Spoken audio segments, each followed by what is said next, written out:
Hi అండి అందరికీ. ఎగ్తో ఎప్పుడు కర్రీయే కాకుండా ఒకసారి ఇలా చేసి చూడండి. పిల్లలేంటి ఇంట్లో వాళ్ళందరూ చాలా ఇష్టంగా తింటారు. మా పిల్లలకు కూడా బాగా నచ్చిందంట. మీరు కూడా చూసేయండి ఈ ప్రాసెస్. ముందుగా 3-4 ఎగ్స్ తీసుకుని ఒక బౌల్లో బ్రేక్ చేసుకుని వేసుకోవాలి. తర్వాత ఉప్పు కారం వేసి ఫోర్క్తో బాగా మిక్స్ చేసుకోవాలి.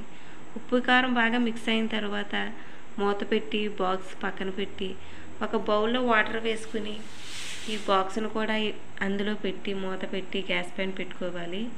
గ్యాస్ పైన పెట్టిన ఈ బౌల్ పైన బరువు పెట్టాలి, లేదంటే వాటర్ బాయిల్ అయ్యే కొద్దీ కదులుతుంది బాక్సు. అది ఉడికేలోపు మనం ఉల్లిపాయలు, పచ్చిమిరకాయలు, టమాటాలు కట్ చేసుకుందాము. ఇవన్నీ కట్ చేసుకునేలోపు మన ఎగ్ కూడా ఉడికిపోతుంది. ఇప్పుడు ఈ ఎగ్ ఉడికిందో లేదో చూద్దాము.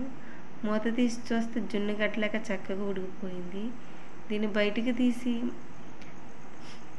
మనకు నచ్చిన షేప్లో చిన్న చిన్న పీసెస్ కింద కట్ చేసుకోవాలి. కట్ చేసుకున్న ఈ పీసెస్ని పక్కన పెట్టుకుని గ్యాస్ పైన కడాయి పెట్టుకుని 2-3 టేబుల్ స్పూన్స్ ఆయిల్ వేసుకోవాలి. ఆయిల్ అంతా మరిగిన తర్వాత ముందుగా కట్ చేసి పెట్టుకున్న ఎగ్ పీసెస్ని కూడా వేసుకుని బాగా ఫ్రై చేసుకోవాలి. ఫ్రై చేసుకుని ఈ పీసెస్ని పక్కన పెట్టుకుని అదే ఆయిల్లో కట్ చేసి పెట్టుకున్న ఆనియన్స్, పచ్చిమిరపకాయలు, కరివేపాకు వేసుకుని మిక్స్ చేసుకుని మూత పెట్టి కాసేపు మగ్గనివ్వాలి. ఇవన్నీ బాగా మగ్గిన తర్వాత ముందుగా కట్ చేసి పెట్టుకున్న టమాటా ముక్కలు కూడా వేసుకోవాలి. టమాటాలు కూడా బాగా మగ్గిన తర్వాత దంచి పెట్టుకున్న అల్లం వెల్లుల్లి పేస్ట్ కూడా వేసుకోవాలి. అల్లం వెల్లుల్లి పేస్ట్ అడుగకుండా బాగా తిప్పాలి. ఇదంతా మగ్గిన తర్వాత పసుపు వేసుకుని కలపాలి కాసేపు.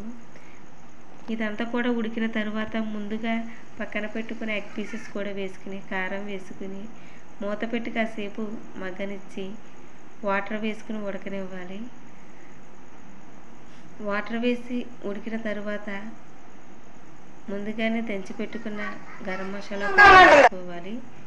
గరం మసాలా వేసుకున్న తర్వాత కొత్తిమీర కూడా వేసుకుని దించేదిలేమే. ఇంతే, సింపుల్. మీరు కూడా ట్రై చేయండి ఒకసారి. మీకు నా వీడియో నచ్చినట్లయితే like, share and subscribe. Bye bye, ఉంటాను.